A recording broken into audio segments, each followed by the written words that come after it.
You guys have had some pretty good success here. I know there's a transition period, and I know maybe some other coaches were a little bit hesitant on what was going to happen and what was going to be run and things of that sort. That's completely natural, and I understand that. Basically, to kind of explain, I don't know if you listened to my radio interview yesterday, a little bit of my philosophy of coaching.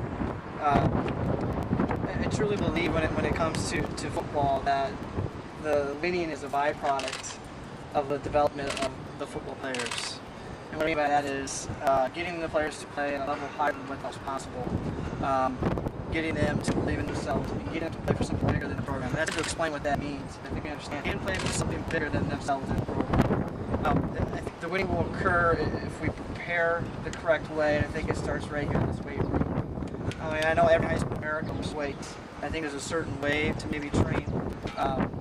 And I think the weight room program is huge. I think the development of the kids is huge academically. And getting the players to buy into what we're trying to achieve and to play for something bigger. I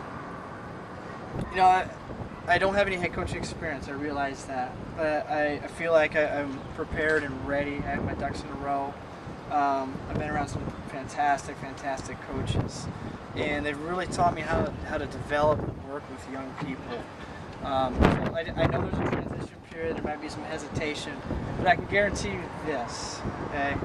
If you talk to any people that know me and have worked with me references-wise, they're going to tell you the type of worker that I am.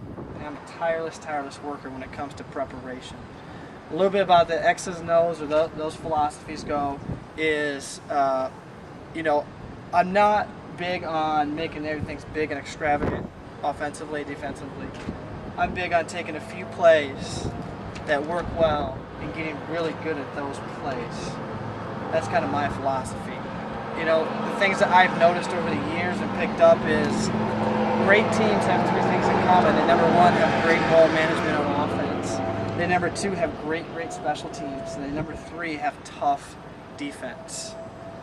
And those three things are the components that we work on. And just like I said in the interview also yesterday, or excuse me, in the radio interview, if you break down the game of football into two components, I think it comes down to two things. It comes down to blocking and tackling.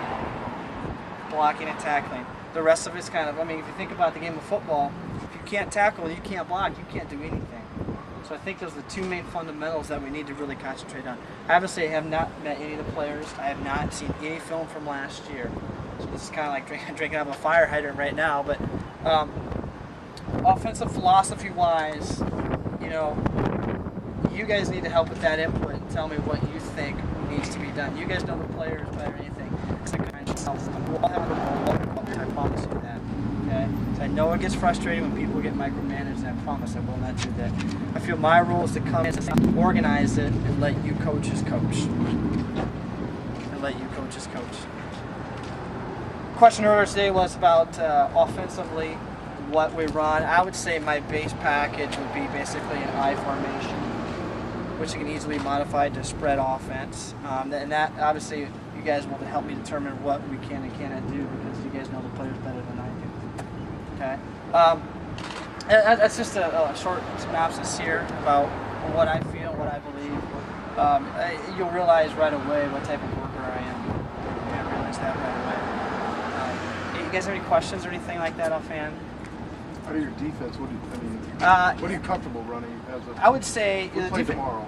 The defense I had right now would probably be an overfront.